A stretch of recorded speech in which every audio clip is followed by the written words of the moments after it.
Selamat datang di channel kami, tempat terbaik untuk memahami keuangan dan bisnis dengan cara yang mudah dan menarik. Pernahkah Anda berpikir bagaimana perusahaan menilai efektivitas mereka dalam menghasilkan keuntungan? Atau bagaimana investor meninjau kesehatan keuangan suatu bisnis? Jawabannya ada dalam analisis rasio profitabilitas. Di video ini kita akan membahas secara detail proses analisis rasio profitabilitas. Kami akan mengupas rasio-rasio utama yang perlu Anda ketahui, cara menghitungnya, dan yang terpenting, bagaimana memahami hasilnya untuk pengambilan keputusan bisnis yang lebih cerdas. Apakah Anda seorang mahasiswa, profesional keuangan, atau pengusaha? Pemahaman tentang rasio profitabilitas ini akan membantu Anda menilai performa perusahaan secara lebih akurat. Jadi, siapkan catatan Anda, dan mari kita mulai mempelajari analisis rasio profitabilitas ini. Klik tombol like, subscribe, dan aktifkan notifikasi agar tidak ketinggalan update video menarik lainnya dari kami. Sebelum kita lebih jauh membahas analisis rasio profitabilitas, mari kita bahas terlebih dahulu apa itu rasio profitabilitas. Rasio profitabilitas merupakan alat ukur seberapa baik penilaian perusahaan dalam menghasilkan laba. Rasio ini memiliki peran penting karena dapat menunjukkan seberapa efektif perusahaan memanfaatkan sumber dayanya untuk meraih keuntungan. Secara keseluruhan, rasio profitabilitas menilai seberapa efisien manajemen dalam mengoptimalkan keuntungan dari penjualan, aset, dan ekuitas. Dengan mempelajari rasio ini, kita bisa mengetahui apakah performa keuangan perusahaan sudah mencapai tingkat optimal atau masih perlu perbaikan. Bisa dikatakan, semakin tinggi rasio profitabilitas suatu perusahaan, semakin dinilai baik kinerjanya dalam menghasilkan suatu laba yang berasal dari sumber daya yang ada. Rasio ini menjadi alat penting bagi investor, pemilik bisnis, dan manajemen untuk mengukur efisiensi operasional dan membuat keputusan bisnis yang tepat. Dalam dunia keuangan, rasio profitabilitas adalah indikator kunci utama kemampuan perusahaan dalam menunjukkan persaingan di industrinya dan menghasilkan keuntungan bagi para pemegang saham. Setelah memahami pengertian dari rasio profitabilitas, sekarang kita akan lanjutkan dengan mengenal beberapa jenis utama dari rasio ini yang sering digunakan dalam analisis keuangan. Pertama, ada gross profit margin atau margin laba kotor. Rasio ini menunjukkan besarnya laba kotor yang dihasilkan dari setiap rupiah penjualan setelah dikurangi harga pokok penjualan. Semakin tinggi persentasenya, semakin baik karena mencerminkan efisiensi dalam produksi dan pengelolaan biaya.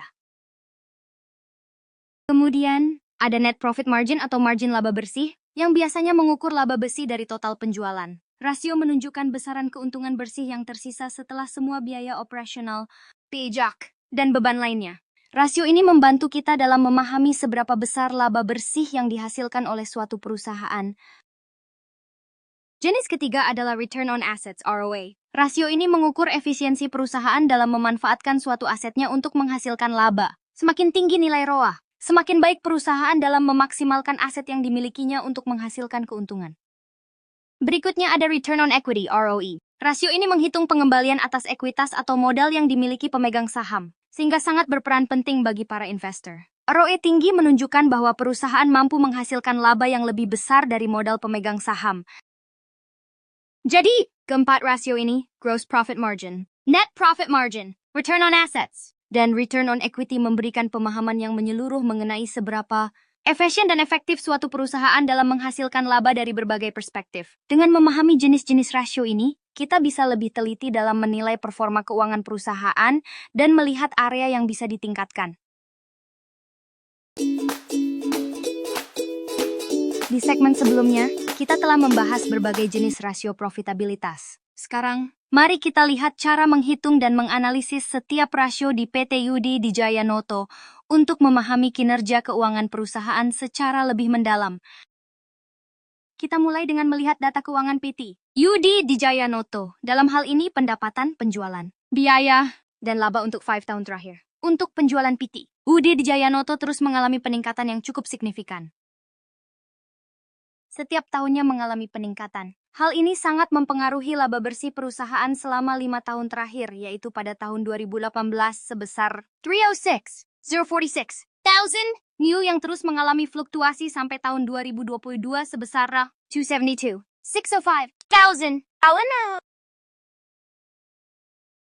Berdasarkan laporan keuangan PT Yude Dijayanoto tahun 2022, ekuitas dan aset perusahaan mengalami peningkatan selama 5 tahun terakhir. Pada Tuizanlai, ekuitas tercatat sebesar 109,073,000 dan meningkat menjadi 223,21,000 pada 2018. 1. Cross margin 45-68%. Menunjukkan efisiensi laba kotor dari penjualan. Semakin tinggi, semakin baik. 2. Profit margin 12,2%. Dari setiap satu penjualan, perusahaan menghasilkan laba usaha 12,2%. 3. ROA 13-30%. Perusahaan menggunakan asetnya dengan baik untuk menghasilkan laba. 4. ROI 280-50%. Modal pemegang saham sangat produktif dalam menghasilkan laba bersih. Semua rasio menunjukkan kinerja perusahaan yang efisien dan menguntungkan. 29. 1. Cross margin 48,9%. Efisiensi laba kotor perusahaan tinggi, dengan hampir setengah penjualan menjadi laba kotor. 2. Profit margin 8,91%. Setiap ratu penjualan menghasilkan laba usaha sebesar 8,1%. 3. ROA 996%. Perusahaan cukup baik memanfaatkan aset untuk menghasilkan laba. 4. ROE 2362%. Perusahaan mampu memberikan keuntungan signifikan dari modal pemegang saham. Rasio-rasio ini mencerminkan kinerja keuangan yang solid dan efisien. 2020. 1. Cross margin 48,81%.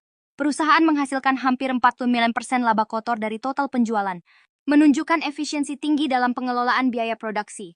2. Profit margin 860%. Dari setiap satu penjualan, laba usaha yang diperoleh sebesar 8,2%. 3. ROA 965%. Perusahaan cukup efektif memanfaatkan aset untuk menghasilkan laba usaha. 4. ROE 12,48%.